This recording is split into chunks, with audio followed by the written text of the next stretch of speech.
एक मुसाफिर अपने घोड़े के साथ में एक लंबी यात्रा पर निकला और लगभग उसने अपनी मंजिल तय कर ही ली थी। वो मंजिल के बेहद करीब था और यहां तक पहुंचने में ऐसा नहीं कि मंजिल तक पहुंचना बहुत आसान था। बहुत सारी दिक्कतें आई, कभी पानी की कभी खाना नहीं मिला, कभी बारिश, कभी आंधी। लेकिन वो अपनी मंजिल के बेहद करीब पहुंच गया और इसमें उस घोड़े का भी बहुत बड़ा कंट्रीब्यूशन था। But when they were very close to their destination, big, bigger problem started to happen. बहुत जोर की बारिश और तूफान आया। खाना भी समाप्त, पानी भी समाप्त। अब क्या किया जाए? मुसाफिर ने बहुत समय तक इंतजार किया कि मौसम साफ हो जाएगा तो मैं आगे बढ़ जाऊंगा, और उसे यह भी पता नहीं था मजे की बात कि मंजिल बिल्कुल पास में है।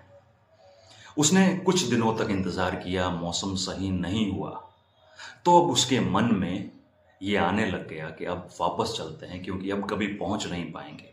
His spirit started to give up. और उसने मन बना करके जब पीछे की तरफ कदम बढ़ाया, जैसे ही कदम बढ़ाया तो घोड़ा बोला, अरे भाई साहब रुको, आप तो इतनी दूर आए हो, मुझे भी तो साथ में लाए हो, मेरा भी तो समय आपने व्यर्थ किया है।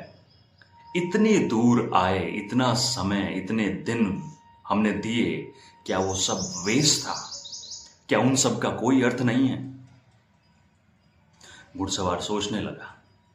तो घोड़े ने कहा, सोचने से कुछ नहीं होगा, तुम्हारी दिक्कत यही तो है कि तुम्हें मंजिल नहीं दिख रही है। कितनी दूर है, कितनी पास में, दिख नहीं रहा है। It is almost everything is misty, nothing is clear. तो क्या दिक्कत हो गई? तुम्हें ये तो दिख रहा है ना, अगला कदम कहां तक जा रहा है। तो अगला कदम तुम्हें अपना दिख रहा है, तुम्हें कुछ नहीं करना, बस अपना अगला कदम लो, उसके बाद फिर अगला कदम लो, फिर उसके बाद में अगला कदम लो।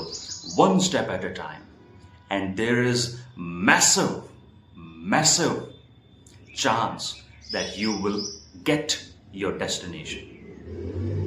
घुड़सवार ने सोचा कि बात तो ठीक है, अरे एक कदम तो दिख ही रहा है, क्या दिक्कत है? और घोड़े की सलाह मानकर मुसाफिर एक एक कदम धीरे धीरे लेते लेते अपनी मंजिल तक पहुंच गया।